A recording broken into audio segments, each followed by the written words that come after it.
So as we start to work through this webinar today, we were talking about the issue of how to avoid burnout in family business. And um, I've so privileged today to be able to be having this webinar with my wife, Margarita Ellinger. Thank you. Thank you for joining us today.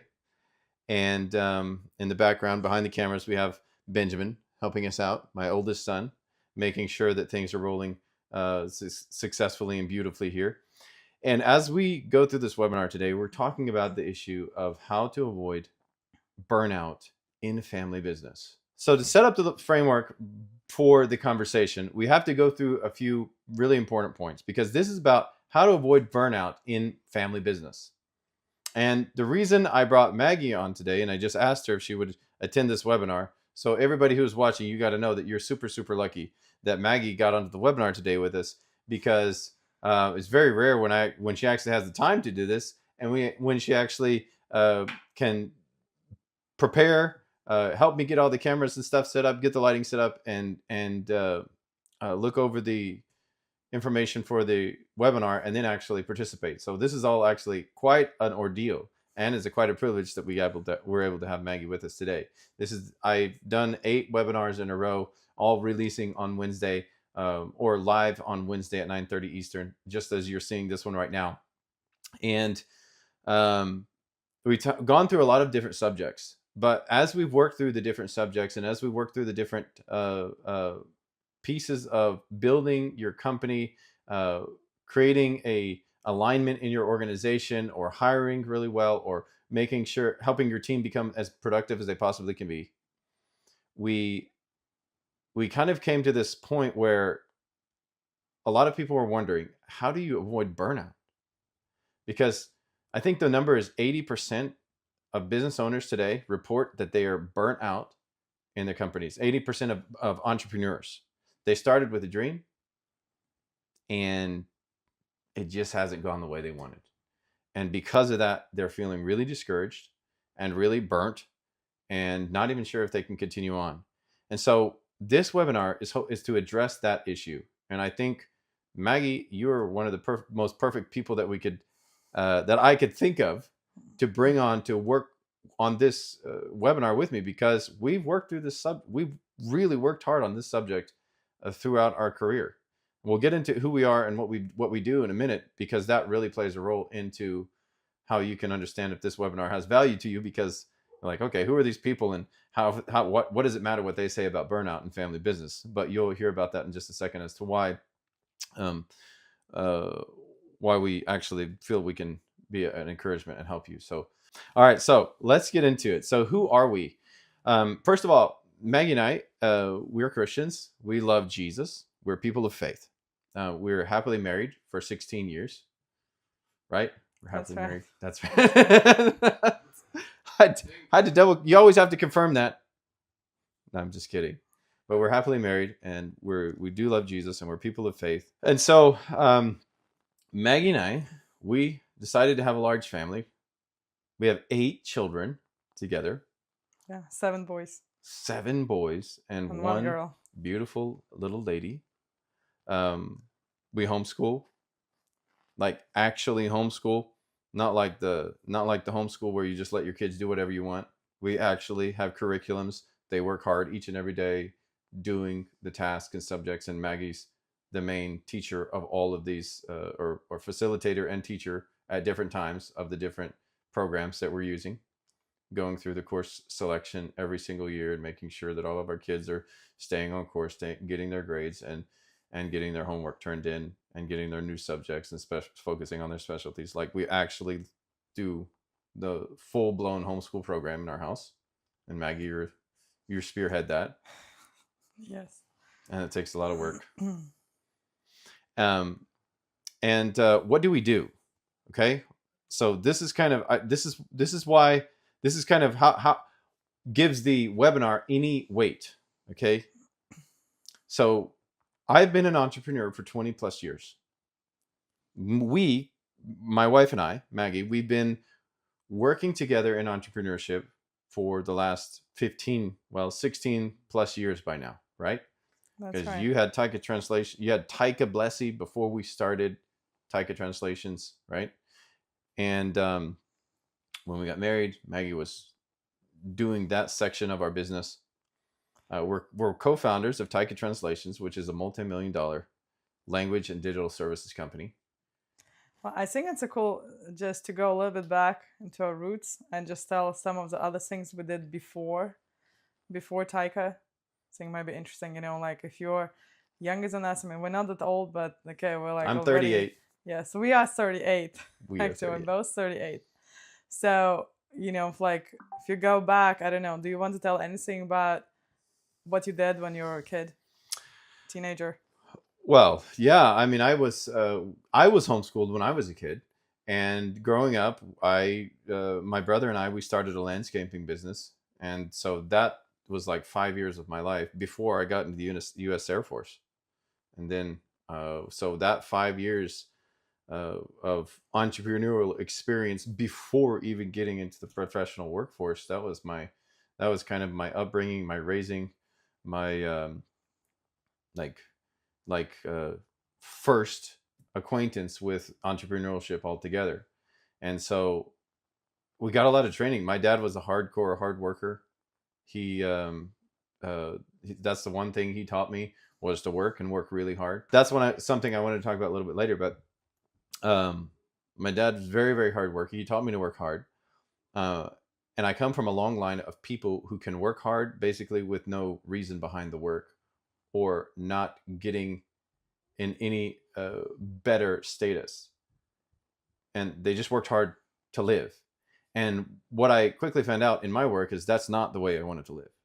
That's actually not, that's not how I wanted to live my life. And so we'll talk about that a little bit later. But anyways, but yeah. So growing up, that's what I did. So what did you do before So, university? yeah, if we compare our backgrounds, it's like super different. Of course, I'm European from a post-Soviet country, so we didn't have these opportunities to like go mow the grass or like babysit as easily as it would be in the U.S. So what did I do? I would just get whatever random strangest jobs I could find. So like one of my jobs as a teenager, I was taking part in like social surveys. So one of the surveys was ordered by a beer company. So we actually need to go to a supermarket and we just need to ask people, like, watch what kind of beers they are selecting and ask them questions like why, and how can the brand that we're representing, how can they improve, and all kind of stuff. It was just so funny because we're from Christian family. Obviously, we do not drink beer at all. I had no idea about any of these brands, but I was just there like a super expert on all those brands and all those selections, and people ask me for recommendations. That was just kind of like a funny job. So I had all kind of like these different small jobs that I did before or during the university. I worked already like part time. I was just like a classic European, with a university degree and parallel had a job in a big corporation. And then I guess we can talk a little bit. What did we do when we first got married? Those couple of years were in Germany, stationed in Ramstein, and we did all kind of just small on the side um, hassles and little jobs we could find. So when we saw our peers that they were in the same rank as Jason was, their same size family as we had, and they were like, well, we don't have enough money, like we cannot make it to the end of the month because, of course, military is not like the highest paycheck you can get. We got out of the military and we saved a good amount of money just because we were never in debt. Of course, we were saving some money and we're just doing all kind of small jobs. Like, one of the memories that we still keep this tradition right now is that on Valentine's Day we would I would mainly make it and then we would deliver it with Jason. Like we would make tiramisus and some other stuff and we would deliver to people on Valentine's Day because we started talking on the 15th of February, so we have celebrated that for years now. So Yeah. that's a special tradition and just kind of some small memories from those years. Yeah. And so yeah, so that leading up till now. So now what we do, we've been in entrepreneurial work for 20 plus years, with a 5 year military stint squeezed in between all of that. between when I left my family in Texas, and I got start we just started Taika Translations, and so I'm the CEO of Taika Translations, and Maggie is the chief project officer for our organization. And we have two companies. One is called Taika Translations. You can see this company at taikatranslations.com, and we're a digital services company where we provide language services, interpretation services, and digital services. And then we have TVP Team, which is our consulting human resources and international in-country agency company. And these two companies are what we operate today. All right, so with that, I want to talk a little bit about why we do this work.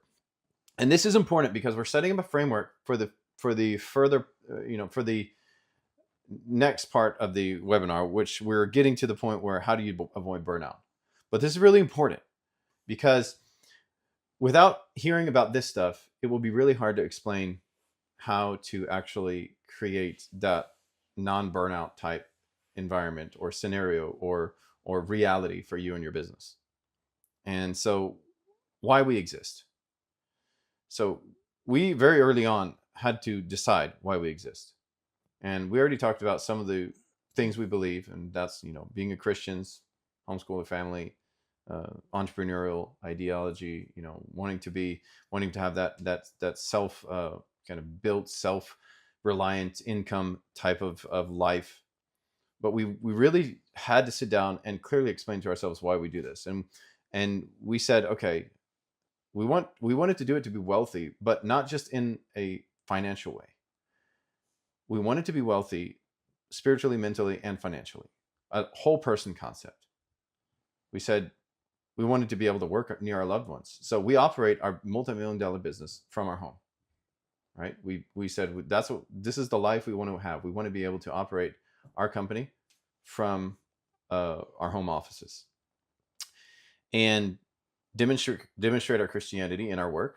That's why we do this, and provide hope by showing winning is possible and teaching people how to do it. And that's kind of that's where this video actually falls into that whole mix. So the reason we started with this is to weather the storms. And this is kind of what I want you to talk about this with me a little bit, Maggie. To weather the storms, we've got to get very simple answers for complex problems and conditions in our lives. So if we're going to weather the storms, we have to be very clear on why we're doing this stuff, right? I mean, Absolutely. what is your idea? What is your experience? What were you thinking as we started to establish like why we do this work way back then? Because this was already at this point, that was over 10 years ago. Almost, it's 11 plus years. So when we really sat down, so we had already been married for 5 years, and we sat down and we had this kind of moment in our life where everything fell apart. I just got out of the military. I'd spent a year working in another company. I actually got fired from a company, and because internal politics were terrible, and some was my fault, some was their fault. I'll definitely take some of the blame on that. And we got the house that we just built got taken away. We built it on somebody else's land, and with all the money that we saved for the last 5 years of our lives, and it got taken away because we both took the blame for that. We've gone through that many times. We chose stupid. We were just dumb. We decided to build the house on somebody else's property, and when we were done, they said they weren't going to give it to us. They said it was just a joke. It was just a joke, but that was not a very good joke. That didn't feel like a very good joke at that time. So that happened. We were at the bottom of this pit, and we look around, like in the ashes, and we're looking around like, oh my gosh, we have to create an income for our family. We have 3 children, a 4th one on the way. The conditions were very, very bad. As far as like, even while we were building the house that time, since when I was getting out of the Air Force, I wasn't making much money. We lived in a bus for a few months. I mean, this It was was a converted bus, it okay? It was was a converted bus, it was a but it was bus a converted to an RV, but it was not nice. It yeah, was so bad. But we built that house, it was a nice house. and it was a nice house. And then it got taken away, and that was such a crushing moment in our lives. But that led us to really, first of all, okay, we kind of went into survival mode, right? We just said, okay, we've got to do something. What are we going to do? And since I was in the Air Force for the past 5 years, I had a certification in dental laboratory, and I could have gone and opened my dental laboratory clinic, or not clinic, but laboratory office. I could have gone. I toyed with going into surveying because I like to be outside doing, working with my hands and just being active, kind of living an active lifestyle. But I didn't have any experience, right? I mean, we had a lot of opportunities, so at that point, we just kind of need to decide: Yeah, do we go, or do you go work in the office? Do I just run Taika? Because at that time, Taika did exist. Translation was just really small. On a good month, I mean, I would just sell like about $1,000, which I would share it with the people who worked for me, like just freelancers. So it would be $500 probably a month. So that couldn't sustain anything. So then we just need to decide: okay, do we do that, or do we actually put the value of working near loved ones? That's when it was created. yeah. And that's when we had to decide. Our family, like me and you, our kids were too small. They were still walking around in diapers. They didn't have any. They didn't really, They have that contribute much to that wisdom yet. conversation. But it was just me and you deciding what did we want life to be about, right? That's right. And we spent that period after that time I got fired, and but this kind of quasi unstable, scary, very kind of crushed spirit moment in our history, trying to decide, okay, what's next and what do we value? And I read a book at that time. I read Dave Ramsey's book On for Leadership because I knew I just I loved entrepreneurial stuff. I wasn't sure I wanted to go work for somebody else. I was willing to if that's what it took to provide for our family. But because we're people of faith, we were like, okay, what do we have at our disposal? Like what is available to us? And how can we use that to maybe create some sort of economic engine? And where did we find that? Well, we just took our baby Taika, just took our baby company and Yeah, because it was decided the to run only with thing it. that produced any revenue at that point in our At that point, life. that's right. That was it. No, we did consider to run like a food truck or something, Yep, we did. because that would be something that I kind of enjoy, stuff like that. But Jason would just hate it so much. Oh gosh, So I we couldn't looked into that, imagine. and he's like, "Oh, I'm willing to do it, but then just I would really hate it." So anyway, that would be our other path, but we decided not to take it. So you think back to the story of Jesus when he was on the mountain and he was talking to the 5,000. Not everybody knows that story, but in the Bible there's a story where Jesus is sitting on the mountain. He's telling the people, teaching the people, and at the end of the day, everybody's tired and weary, and they haven't eaten all day, and um, they're like, Jesus is like, okay, he says to his disciples, feed them, and they're like, what do you mean feed them? How are we going to feed them? And it's like, well, find some food and feed them. It's like we're out here in the middle of nowhere. Like how are we supposed to feed them? And one of the disciples at that time came over and said, hey, Jesus, there's a kid here and he has a few loaves and fishes. And Jesus was like, all right, tell the people to sit down. And that was Taika for us. We looked around in our life and we said, what tiny, minuscule thing do we have in our life that we can take and amplify and create some kind of economic engine for that will support our family? And we saw Taika and we were like, and I had my doubts, but what made you at that time not doubt? What made you like, no, we can do this? Because I remember you specifically saying, no, Jason, we can do this. And I was like, how can we make a company out of that? I have no idea like what even that industry is. Is it even an industry? I've never even heard of it.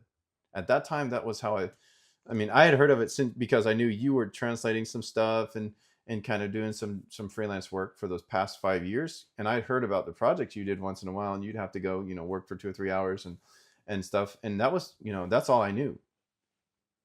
But how did you know at that time that there was a real opportunity there? I don't know. I guess sometimes I say it's just a women intuition. Yeah, I guess Maybe so. that because like if you just take the differences between the two of us, you're like the great thinker on like why is stuff happening, and I'm just I my attitude towards life is way lighter, I guess. So I'm just ready for like adventure. So it's like, okay, at this point there was not much to lose. I mean, okay, if that didn't We work already lost out, everything else. right, if that didn't work out, well, we'll just find something else. I mean, I knew we're just resourceful people. We always succeeded in all the small stuff we did. So I was never worried that we'll, like, the thought about, like, oh, we'll not have enough money to feed our families, it didn't never even cross my mind. That was the singular thing that crossed my mind every single day. At that time, I was like, how the heck are we going to feed our family with this? But that didn't even cross your mind, huh? Well, it did cross my mind, and that was a big concern. And I was just like, oh my gosh, how are we going to do this? How are we going to do this? How are we going to do this? And and and I had a strong financial background at that time. I had been working and teaching finance for the past to military personnel and to colleagues and just friends, um, and at my local church, and I had that part of it, and I had developed a lot of leadership skills. And going in the Air Force, that really helped me develop some of that leadership capability. And then I was like, okay, well, we have this little basket of fishes and bread, and we've got a lot of hope and dreams and fire. So let's invest every ounce of everything that we've got into this and see if we can make it work. And that was back in 2014, That's right. the end of 2014. And we decided, all right, we're going to take a step into the darkness and place our hand in the hand of God. Just like that beautiful poet says, he says, I said to the keeper of the year, give me a light so I can go out into the darkness. And the keeper of the year said to me, no, I'm not going to give you a light, but step out into the darkness and put your hand into the hand of God, for that shall be better to you than the light and safer than what you know. And I'm paraphrasing, but that poem really is kind of like a theme for our life, because it seems like That's we're right. always stepping out into the darkness and placing our hand into the hand of God, and hoping that by living on the principles of the Bible and kind of trying to apply those things in every area of our life, that over time uh, we would also be blessed by God's blessing, and hopefully be able to grow those, be able to grow the amount of fishes that we had and little bread basket of fishes and bread until we got a bigger one. And by doing that, we started We to did. make the basket bigger, multiply the baskets. Yeah, but if you just go back and remember those first days when we're like, okay, we're just starting it right now, and I had the small orders like coming in, like every day pretty much, just something small would come in. And as we just said that, okay, now we're starting it. This is like the first day that we're officially starting it. It was just silence. Mm-hmm. It was just radio silence for days. It Yeah, was I think it was nothing. 9 days, 9 full days of complete silence. Nothing. Not a single tiny order, not a $10 order, nothing. Yeah. And we and that was like we're sweating bullets at that space. I was sweating bullets anyways. I don't know. How did you feel? No, I guess, I don't know. I can't even remember at this point. I guess You're it just wasn't praying. so. We were just Yes, I praying. guess it wasn't like the most amazing feeling, like because We had you're just just sitting there so anxious to see that email come in. All our work is just coming in the email, so just checking and checking, reloading that account, and it just didn't come in. yeah, nothing came in for 9 days straight, and then we got a $400 project. That's right. I remember that from one of Mm. our clients in Asia, and they sent us a $400 project, Yeah. and it started a series of many other projects. Then we got some big projects. We got a big One of the first projects we got was a big project, and we had no idea how to process it because I've never worked in the software. We didn't own the software at that point, and So it was really kind of crazy way how we process that. It was still successful. We did overpay as a freelancers because we didn't know how much to pay. We learned like we don't do anything like that anymore, but it's just funny to remember is that those first projects, like it was a nice large project and we had no idea, but we're just like, okay, let's just accept it, let's just make it like whatever way, but we'll just figure it out. Yeah, well, that's the thing that gave me a lot of hope during that time and encouraged my heart, because you're like, well, we can do it. Whatever it is, pretty much we can do it. And I was like, well, I'm willing to do it. Just tell me, just point me in a direction, and I'll just go until until it's done. But I just didn't know exactly what to do at that time with the processing of the work side. But you did. You just figured out ways to do it. You're like, okay, I think we can do it. And you found resources and you just figured out ways to do it. And really, at that time, I don't think, I guarantee you, we wouldn't be here today if you didn't have that spirit of intuition and creativity. But here we are. Yeah, and we just had, just some random people on our way. Yeah. Like I just remember one of the freelancers because he saw how much we're struggling with just like not having the software because we need to pay for it, and we just at that point we didn't want to buy it. And Well, he we was didn't like, have the revenue to buy it. "You're right. We We didn't were have the just like, revenue, and we just didn't have any more money just laying around just to buy stuff like that." So he's like, "Okay, guys, so I have this version. It's kind of not like fully legal, but I think you guys should have it." he felt bad for us, and we were the company owners at that time. But I Yes. mean, we just started. We had no idea what we were doing, and he was like, okay, but I, I'm gonna help you out.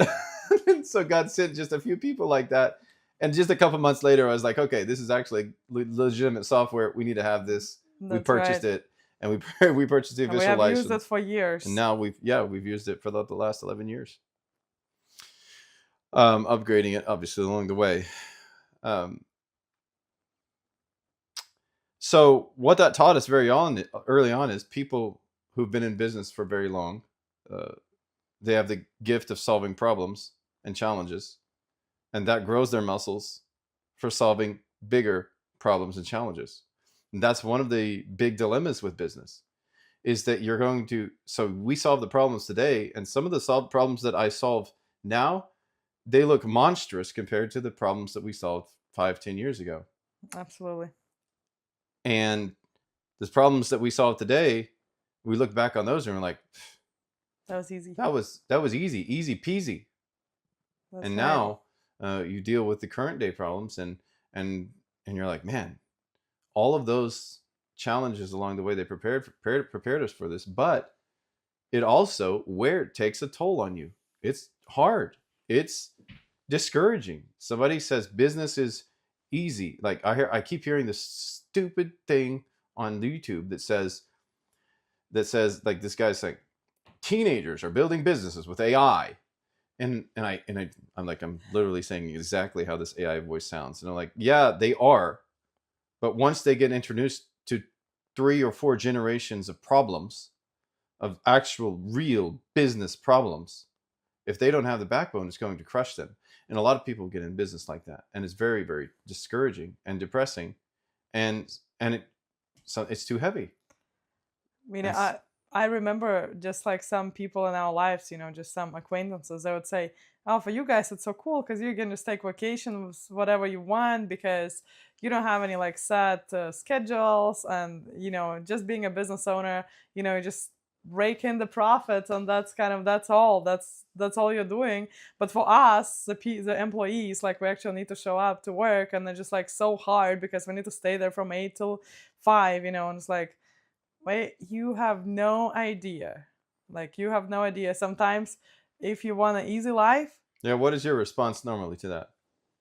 I'm just like, Just if you want an easy life, then that's an employee life. yeah, Definitely. Compared to don't the start a business business. owner. Don't No, start a business. Yeah, yeah, because the problem is the further you're along you go, the bigger problems you have to solve. But if you don't put a system in place for creating resilience in that adversity and become managers of the adversity instead of victims, um, it will crush you. The lifestyle of absolutely. entrepreneurship will crush you. And I think that's one of the reasons that God slows us down. Like, we want to be bigger, better, and faster 10 years before we're ready. And a lot of times we're just not ready. And so God's like, and I think God uses revenue to slow you down, especially if you're going to operate a cash based business like we do, no debt in any area of our life whatsoever. We committed to that. But that Right. also created problems, and it made us operate way slower and That's grow right. way slower. But we still made it to multi-million dollar status in less than 10 years. And let's talk about that for a minute. Are there some key what are some key moments that caused us to start developing that resilience to adversity, to become managers of adversity instead of victims? The hard question. Well, I think it just like sometimes, being a business owner, you just like live in this problem. Like you wake up, it's on your mind, like you eat, like whatever you do during the day, it's still there. Like it just doesn't go away. You go to sleep, you still have it. Like you wake up at night and it's like, I heard of, I didn't do it myself, but I heard of some other business owners, like he had a problem with this employee and he would just like play out this conversation in his mind till he forgot like what was the actual saying, that she didn't say that, but like this was just playing in his mind. So, you know, repeating and repeating. I think sometimes you just need to like, okay, let me just stop, let me just reload my brain. Let's, just go for a walk or just do Just something. turn it Just like, off. Don't let it yes, live just turn it rent off. free in your head. That's right. Well, some of the, as I look back, there's just so many different moments that created resilience, that caused us to become managers instead of victims of adversity. But one key thing that I started doing, this was more than 5 years ago by now. I started to be a member of for a mastermind group for business leaders, and I didn't realize it. And I did it so that I could learn more faster and make less mistakes along the way, and hopefully deal with the problems that we had in more effectively. And what I started learning was every single problem that you face, it didn't matter. It always amazed me, but every single time I would bring a problem to the business leader group, they would say, okay, they would start with a series of questions. And by the time we got through the series of questions, I almost had my answer already.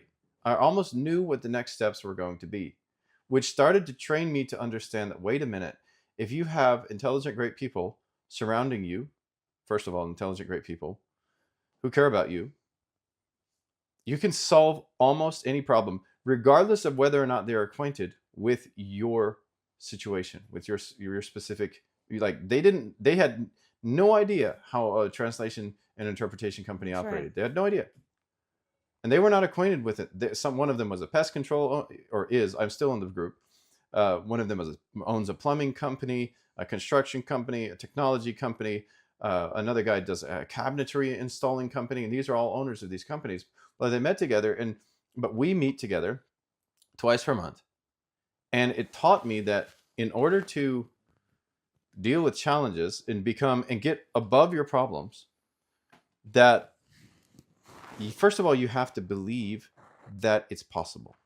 First of all, you have to open your mind to the fact that, well, these people, they don't understand my problem because they're not in my business, or they're not in my life, or they don't understand my circumstances. And that idea in me had to die, because I understood that, wait a minute, all these problems that I've brought, these people have helped me solve, and they know nothing about the business until I give them the context. And by the time I leave this 45-minute to 1 hour conversation, we have a solution. And it really started to teach me to become resilient, and be a manager of adversity, and start to ask the questions about the thing to be able to work through and solve the problem. Do you have any comments about that? Because you watched me go through this process. Yeah, I think it's a really good point. I think just in general, making sure that people that surround you, like okay, in the mastermind or just in general in your life, that they're positive, successful people. Just if you surround yourself with people that just dwell on negativity, it will still affect you. It will catch up with you anyway. Even if you say like I'm great, positive personality, this will still catch up with you. So just something to remember. Yeah, who you hang around is who you're going to become. If you don't like the people you're hanging around and you don't want to be like any of them and you don't want the outcomes that they have in their life, get away. And that's a hard decision for a lot of people. That's right. I think one of the other things I wanted to mention is that sometimes, like whenever there's this problem, you just need to face it. Maybe in some industries you see it less. In our industry, you just see it really greatly because it's all digital. So a lot of people, whenever they face something that is too hard to do, they just disappear. They're just like, okay, Yeah. like somebody need to deliver your project, like translate whatever, and then you just reach out to them and they're just gone. Like, okay, I don't know, the phone is turned off, they don't answer the email, and of Yeah. course we can't go to the house. People just do that, like, and you're just saying like, why? Like that would never even cross our minds actually to just disappear. Yeah. But so many people live like this. Yeah. Yeah. There's so many stories that we had when we were at a tight deadline, really working hard to get everything by the time, and all of a sudden the vendor disappears, or the person who was doing that section of the project disappeared, and that entire last 3 days of work is gone, and we don't have that, and we have these other pieces, but we didn't have that, but we have to have that piece in order to finish the project. So how are we going to do this? And we had to become uh, very resourceful. But I And think even if you screw something up, just like take responsibility, just face it. Don't just run off. yeah, so facing those problems head on, not just putting your head in the sand and saying, okay, well, I don't know if we can make this work, or maybe it'll just go Or just away, give up. and I'll Yes. just give up, or I'll just stop replying because, oh, my feelings are hurt. Well, I mean, if you're going to run a business, your feelings are going to be hurt very often, and you're going to have to continue to work through that. All right, so we were finally off the ground, 5 to 6 years in business. I read a book called The Advantage. We had so much going on in our life. The kids, we had like 6 kids at that point. This was like 6 years ago. We started homeschooling. We were building our house. Another house. On This our is own the land. second house. We bought the land. And we did it right this time, right? Yes. We bought the land first. We bought it before we started building. Yeah, we bought the property first. We actually made a plan, and we built our house that year. And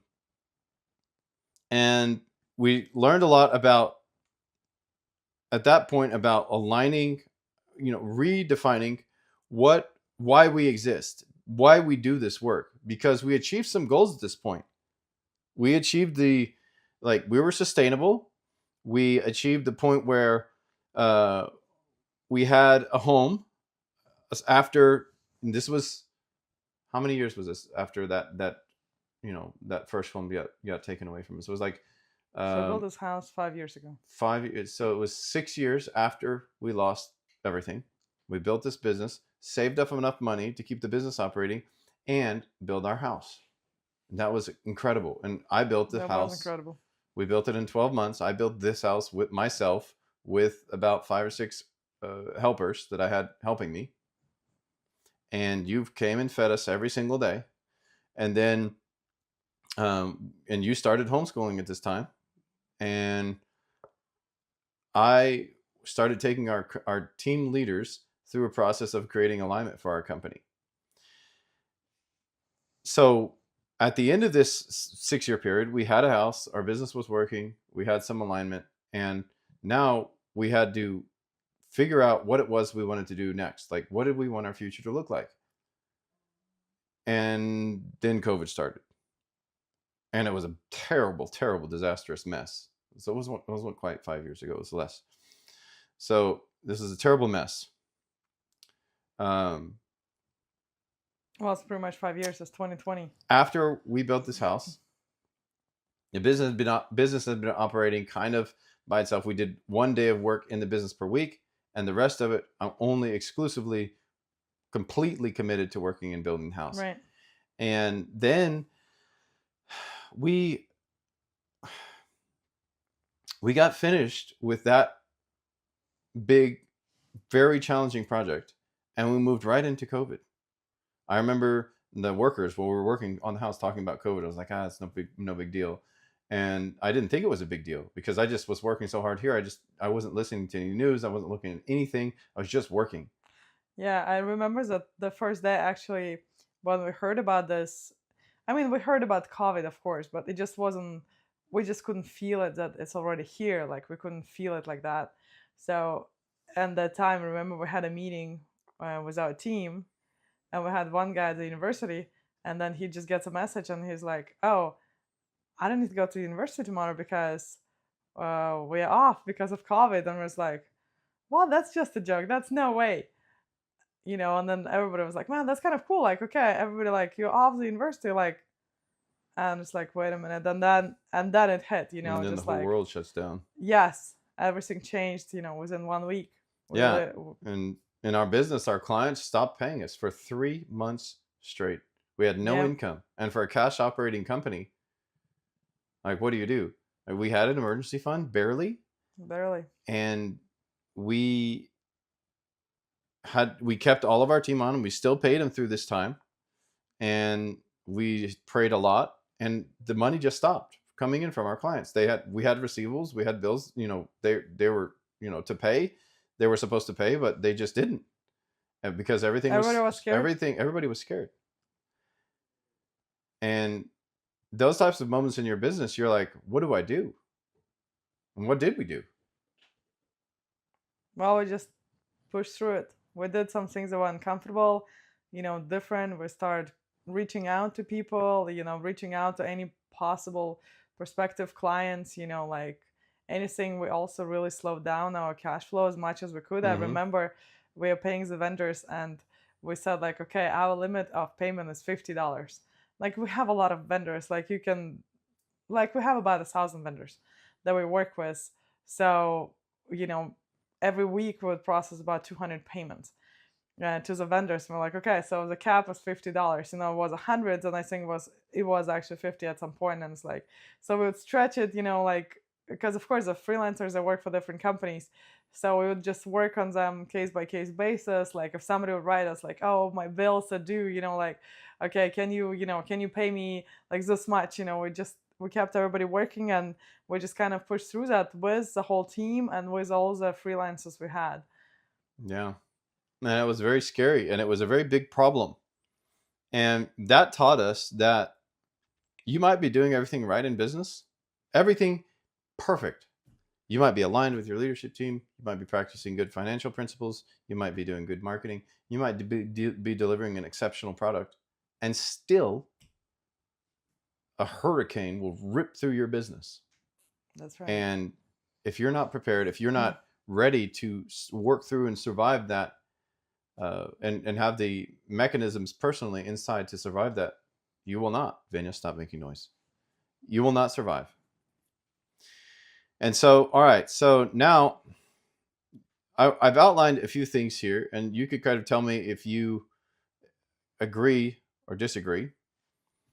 But the actual process of not burning out, and I've made 5 points here, and you can, as we talk through them, I think that this is the answer. If you started the webinar and you're trying to like, okay, how do I not burn out in business? We wanted to give you some of that back story and just some of the events that we have gone through in our lives that led us up to this point, to help you understand that we've been in business for this period of time, and it has not always been good.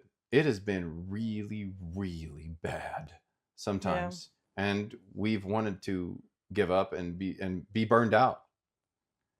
And one of so what we do to not be burned out is this, and what we're going to talk about right now. So the actual process of not burning out is, one, start with a basic vision. And now I teach this stuff on YouTube. Now this is part of my broadcasting. This is part of things I talk about: goal setting and vision casting, and creating a vision for your life, and purpose, finding your purpose, and these things. And these are things that that's like, we even created a company called The Vision People. Like, That's right. the company that owns our company, Taika Translations, we own both companies, but anyways, it's called The Vision People. And now we're launching TVP Team, which is that consulting and international agency services. And this starting with the vision, basic vision, was what got us off the ground in the first place. That's what happened when we That's when right. we when we lost everything. We started, like, you started trying to get some projects, and I started writing down this vision, like what we want for the future to look like. Yeah, So, I think there's one note I want to add for people at running their family businesses. That doesn't work in every situation, but I think it works a lot. For the wives, sometimes it's hard to understand why. Why in the world do you need to sit there and write those, papers, like all those visions and all that and goals? Like sometimes for us, we just feel like, okay, maybe it's better to use the time the way that you just go and you call people, write people, just try to get more jobs, try to get the projects, process the projects. But it's really important later on to actually have the vision, because otherwise when you want to give up, there is something to look and it's like understand, wait, this is the reason why I'm doing it. Because projects, they come and go, and like I just know for people like myself, it's kind of hard to write those visionary things. But it was just really great that you actually did it that time, and you did put the time, and we even had time at that, like we didn't have that much mhm. work, so actually there was time where we're not so swamped with work. But I think it was super important that we did it really early on. Yeah, so we started with a basic vision of what we wanted the future to look like, at least a little bit, by saying, we don't want to be starving and poor. we we want to live inside of a building at some point, not a restored, converted bus. Um, we want to create something where, we want to create. We decided we wanted to create a business that people feel seen, that people feel respected, that people feel heard, and that we were able to demonstrate our Christianity the way we felt like it should be demonstrated. And those realities were not present in my previous company. It That's was right. very, very hard for us. And so we said, no more of that. We don't want to do that. I didn't want to go into the corporate world. We knew that. And so we said, we had to be brave enough to look into the future and answer the question: if I could decide what this year or what next year will look like, what my future will look like for this year and the next 5 years, what things must be true? So the second step is, be brave enough to look into the future and ask that question. If I could decide what this year is going to look like and what my future will look like in the next 5 years, what things must currently be true? What do I currently need to do? And now we're keeping this in the context of family business. So this third point is, agree with your spouse on that, and agree with your time on that. Decide you will do what is required. And that's something that we've always been good at. This third point is comprised of these three things. So That's three for right. three here. Agree with your spouse, agree with your time, and decide you're willing to do what is required. What do you think about that? No, I think it absolutely makes sense. I mean, it's not always easy, but if you are just running a family business and you're just going you two separate ways, it will just not work. If you have different understanding, or just like even the timelines, you know whatever, if you're just pursuing some different goals, it just will collapse at some point. Yeah. And that's why at this point I read Entre Leadership. That was the very first, that was the beginning. And so when I went read Entre Leadership, Dave Ramsey says, start with a vision. Start with a dream, pull it out of the air, make it a vision, write down your goals, and keep going through the process. But that was when I really had to sit down, and I would sit down. I remember sitting down on the front porch reading the book and looking like, okay, how do I do this? Okay, this is how I do it. Now I have to answer this question. Yeah. And I was like, had to answer it in the context of our family and what little tiny business we had. Okay, so how do I do this? Okay, so, and I wrote it down. And then I brought it to you and I was like, Maggie, how does this sound? Does this sound correct? And you're like, that sounds correct. That sounds correct. That does not sound correct. And so we went back and forth for a few, for this kind of 2 weeks working Right. on what the future was going to look like for our family. And we decided that this is what the future is going to look like for us, even though right now it's really dark. Yeah. And we're kind of really sad and really hurt and really crushed in our spirits. But right now is not what's going to be. It's just right now. And so we decided that the future would be different. And so we agreed together what we wanted our future to look like. And then we agreed on how our time must be spent in order to make that a reality. And there was no partiality there. If you asked me, if you said, oh, I found out that we need to do this, I just did it. And like vice versa. When a project came in, you processed all of the project and I was the quality assurance. And I also dealt with any problems. That was my two big Right. responsibilities. Make sure the product was good and deal with any problems, like angry people. Yeah. That was my two big things at the very, very beginning. And that's not a dream come true, but that's what was required. Absolutely. And so I did it. Whether or not it was my passion, that was what was required. So that's what I had to do. And you did what I remember the first projects that we did, and we were up. We would get up at 2 a.m. and start working. Yeah. Because our client was in a different time zone. That's that right. specific one. That's right. We sure got those clients from Asia. Yeah, and what did we and you didn't say, well, I'm not going to do it because I don't want to work in a different time zone. You didn't do that. Yeah, well, we didn't have a choice. We didn't have a choice. If we wanted our business to work, and if this was the future we were going to create, we didn't have a choice. We said, this is what's required. You and I agreed that this must be done, and we committed the time that we had to that. We agreed with our time, the time that we had every day, and it didn't matter day or night, whatever time that was. Yeah, it was hard days. And we just did what was required. And then take your current resources, no matter how meager, how small they might be, and you just start with that and be unified. And don't start until you're unified. This is the fourth point. So I think the whole theme of this in family business is be unified. Absolutely. You cannot run your business or hope to possibly win if you and your spouse are not on the same page. And it goes both ways. Me on your same page and you're on my same page. There's one page and we're on it. That's right. That's right. Right? And it wasn't me forcing you to be on my page or you forcing me to be on your page. We just agreed on a path that we were going to go on. We just agreed on the page. That's right. We agreed what page we were going to write. That's right. And that was that's like probably the most important thing for helping you not to burn out. Be unified, agree what page you're going to be on, and start writing the page together.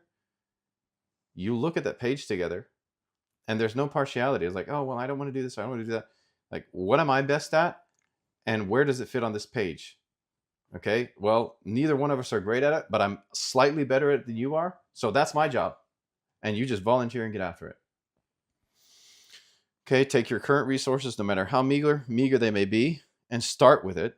Be unified, and don't start till you're unified. I know I just said that, but is there anything else that you'd like to say around this point? No, I think just if you even look around your surrounding, just check on some businesses, a family business that you know, or maybe it's not a family business, but maybe not both husband and wife run it, but maybe just like the husband runs the business and the wife is just watching the kids or whatever they decided. But just you will see the examples of those great companies that are running together, they're unified, and then you will see the companies where one of the spouses is just like a brake. It's constantly pulling everything back, so we know the companies like this now, just from like we can see that the husband is really trying. He has a dream, he has a vision, maybe himself, And the wife, even though she says like, yeah, this is great vision, like I will follow you, to the end of the earth with this, but in real she's completely not on the same page. She sees this completely different way, and they will never succeed. Like, hopefully it doesn't end up in divorce, but like it will definitely end up in the business crashing. Well, what happens whenever I, for example, you've seen me read so many different books, and you're not a big business book reader, but even though you love reading different kind of books, but not business books, but that's what I read. When I bring a new, like the Working Genius is something I brought to our team recently. Right.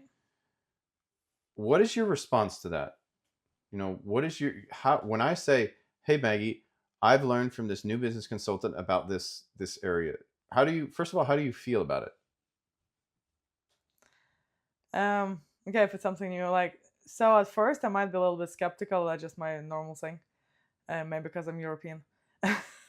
So at first I'll be a little bit skeptical, but then I'll just think about it as like, okay, well, actually, the geniuses, that's great. I don't know if you guys haven't tried it, like just do the test and just find out who you are. I think it's really interesting because you have that strengths in your life, and maybe you just don't see the strengths. Maybe sometimes it's even frustrating because, like, for me, I'm the idea person, so I always had ideas, and I just always have like a ton of ideas, and a lot of these ideas will not work. But just my brain always generates just whatever ideas. So that's kind of cool that I'm a match of Patrick Lencioni himself. So I guess that's why I really like the book, because I just really match him. But yeah, anyway, so sometimes you can be skeptical at first. Like, it's not that you need to agree with your spouse, 100%. Like, it doesn't matter, like, okay, not about the spouse, but, if sometimes the kids do that, like, oh, I like the song. And then it's like, oh, wait, mom, do we like the song? Like, okay, not like that, just don't agree without using any brain.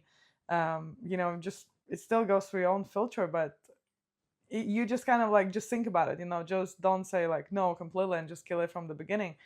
If it's like a new idea, okay, if it's something from the book, maybe just some kind of new process, just think about it, and I think that you will just anyway come to your version that will work for your family. So you never felt like, whenever I learned something and brought it to the table, you're not like, oh my gosh, he's trying to force some kind of new philosophy on me of how to operate a business, and thinks I'm dumb, or thinks I'm kind of somehow not as professional or not as capable. Like, Yeah, what would, how have, I think that's you been my just experience anyways. I think you just I mean, do you feel like I'm just like No, feel like that? no, no. I think you just need to be willing to learn and to adjust your ways, and definitely don't think that you're just the smartest person on the planet, like, and there's absolutely nobody who can give you advice or who can make your business better. Like, we have seen that a lot too. People just think like, okay, I've run this business for 2 years and I'm just absolute best, whoever, Yeah. handyman in the world. Well, no, you're not. There are people you can learn from. You can definitely improve. You can scale it. Some people will never scale their business just because they don't want to learn. Yeah. So the last point I have, point number 5 on actual process of not burning out, is follow up with your spouse and drive to agreement daily. I mean, daily, drive to agreement on how we're going to spend our time, on how we will agree with what the plan is that we created, that we have agreed to.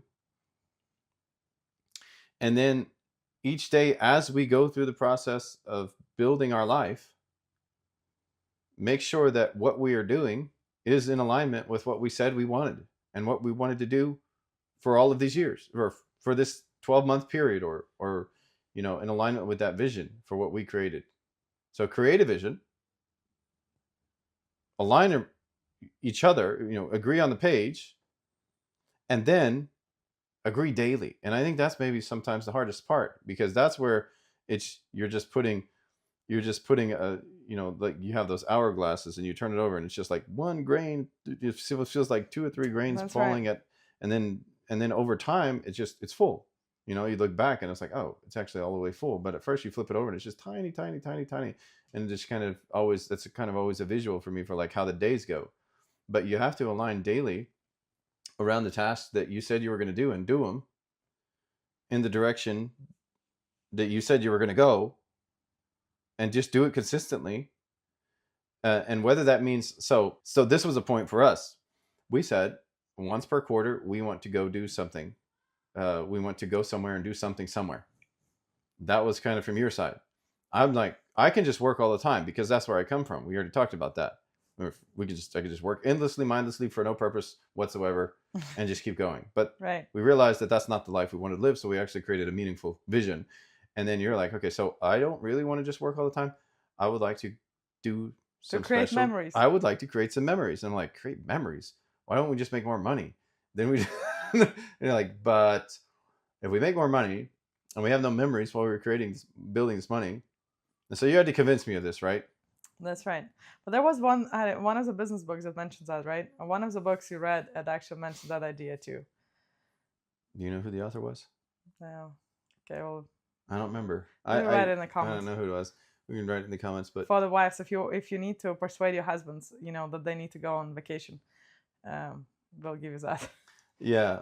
So you were like, okay, we need to go create memories. We have a big family. We didn't get a big family because we just wanted to have no memories and just That's just right. numbers.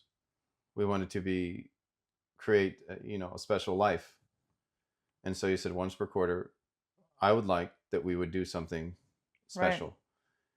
Right. And I was like, once per quarter, oh my gosh, And then it's like, okay, well, what can that be? Well, maybe it's going on a vacation, going to a resort, going to a trip through Europe, traveling to Utah to go elk hunting for me, or Yeah. or for Yeah. you, or going to Atlanta, Georgia, or Dallas, or just going wherever, Like as long Bob, as we yeah. went somewhere, Lake Bob in East Texas, as long as we had went somewhere and started creating memories, and that was important to you, and it kind of came out of the side to me, but it was like, well, I the only better thing I could be doing at that time, I was like, the only better thing I could be doing was just working more and making more money so that we could, have a cooler vacation or something like that. But if I do that and never take the vacation for the 30 years that we're working, well, what point was all of this? That's And right. so Maggie got, kind of had to bang that into my head. But I did receive that. Like, how was your experience with me receiving that? What you wanted to do? Well, I think I was the one who brought it up. It's like, Maggie, I need you to tell me how you would like to see this year or this season, or what do you want? What things do you want? Right? Right, because I'm not the great like goal writer. So for Jason, usually he just needs to really ask me like 50 times, like, okay, what do you want? Like, what do you really want? Well, what do you really want to do this year?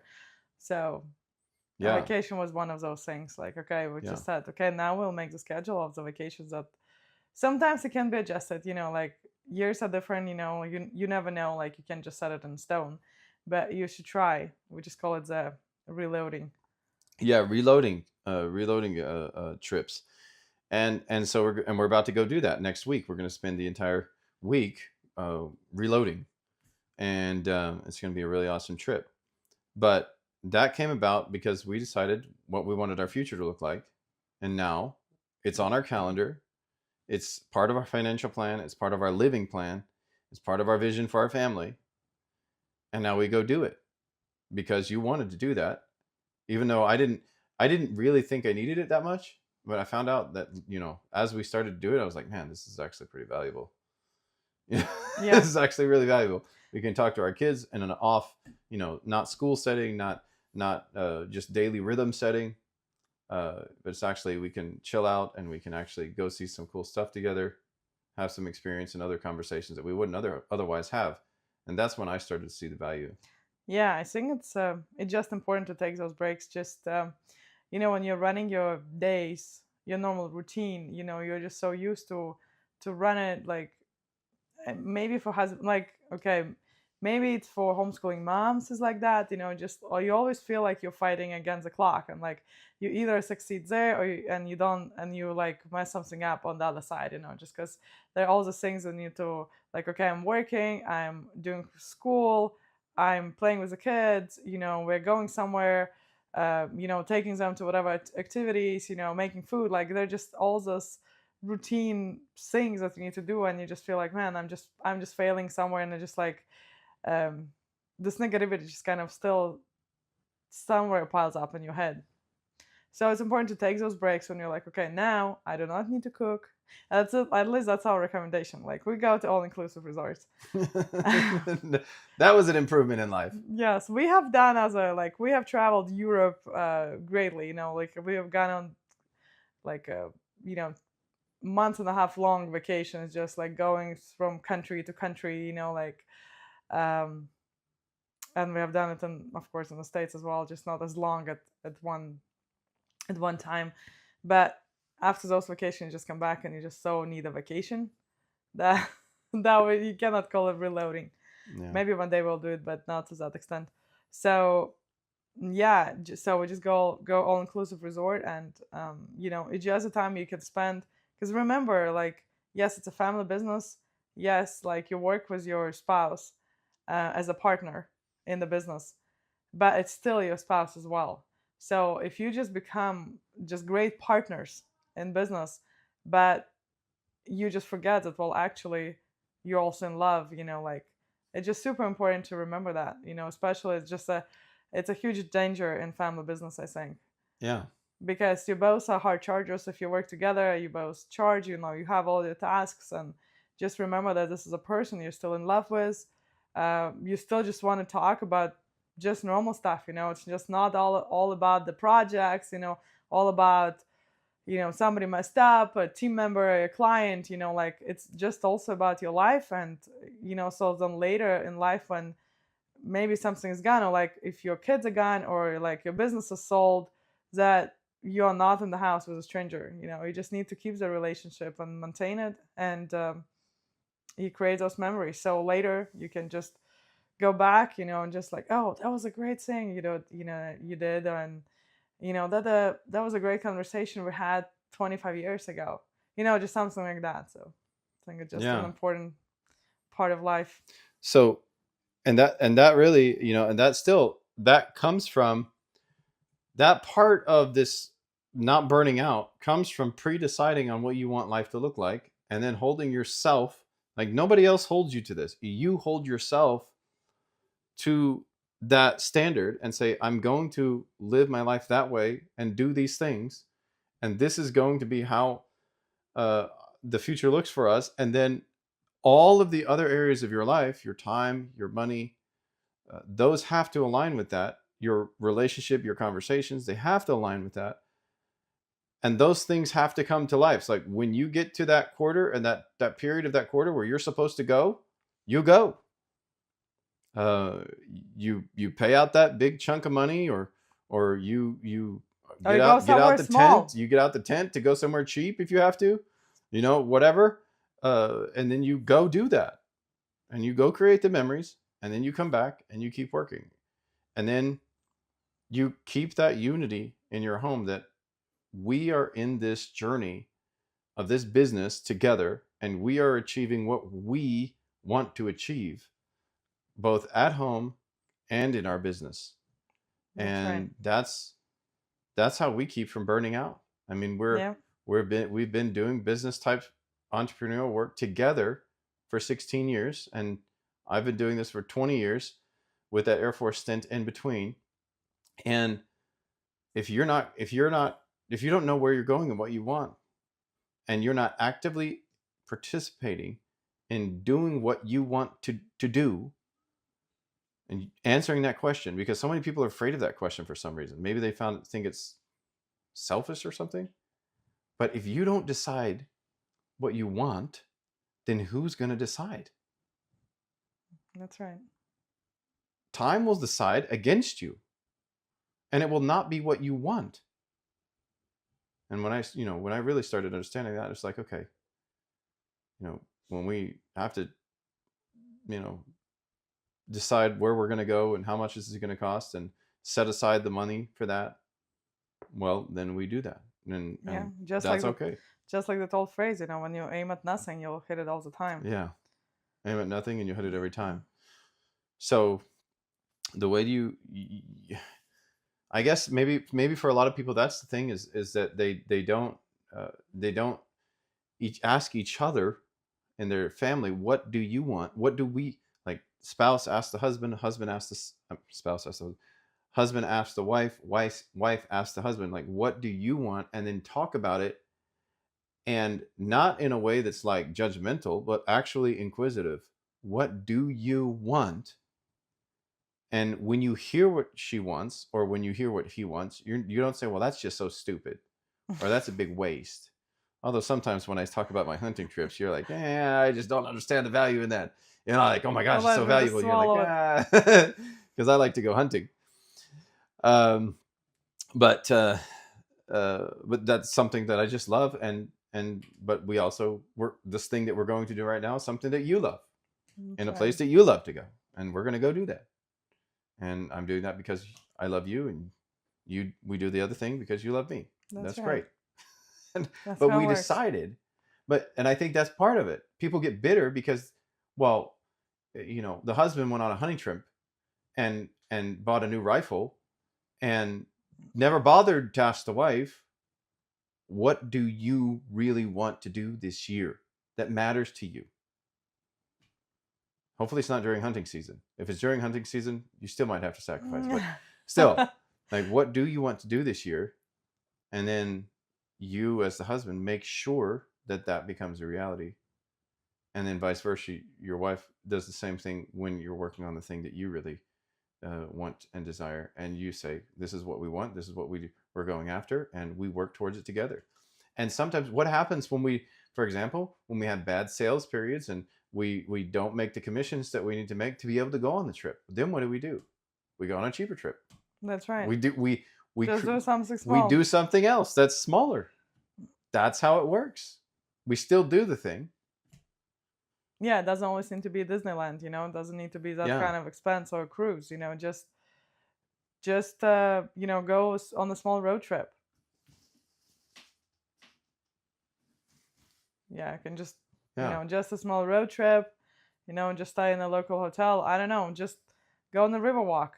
Yeah, Just but you go have to get ice cream, agree. but you need to do something. You have to acknowledge it. You have to acknowledge, kind of grieve that, like, well, we weren't able to get what we wanted. However, option B, and maybe sometimes option C, is this. And you agree that that is sufficient to fill that, check that box, and then you continue forward. Yeah, Well, at least that's what we do. that's right. I think it's important to remember. It's important to remember, especially for those hard charging couples. It's important to remember that there's also a side that you just need to maintain a relationship, just a human relationship, not all the business. Yeah. Okay, so I hope this has helped somebody out there today. We're wrapping it up here. Starting, so having we today was just a conversation about a little bit about our history to give you an understanding that we're in business, and sometimes it's tough, it's hard, unfavorable conditions, and yet you can still avoid burning out completely. And it's a process, but mainly around looking into the future, agreeing with each other, adapting and agreeing again, and then daily working towards that goal together, unified, without like this condemnation type kind of relationship. And as you do that year after year after year, you create amazing memories. You also create a multi-million-dollar company, That's and you right. prosper That's how it along your works. journey, and it's amazing. And it gives you the fuel to keep building. Yeah, and if any of you want to share your story in the comments, we would love to read it. Yeah. Okay, so thank you very much for spending time with us today. Thank you, Like and Maggie. subscribe. Yeah, like and subscribe. Like the video, subscribe to the channel, and drop a comment below. Let us know what you think about, what stage of business you're in, and maybe what challenging you're facing, why you clicked on the video, why you think that maybe some of the content would be valuable to you. And I release a webinar every single week on Wednesday at 9:30 Eastern, and we help people grow their businesses, and be encouraged that they can win. And that's what we're all about doing in our family, in our business. And so we wish the same to you. We wish you great success in your life, And in your great memories. business, and great memories as you build your incredible organization and put the principles in place to cause you to prosper over time. Bye, guys.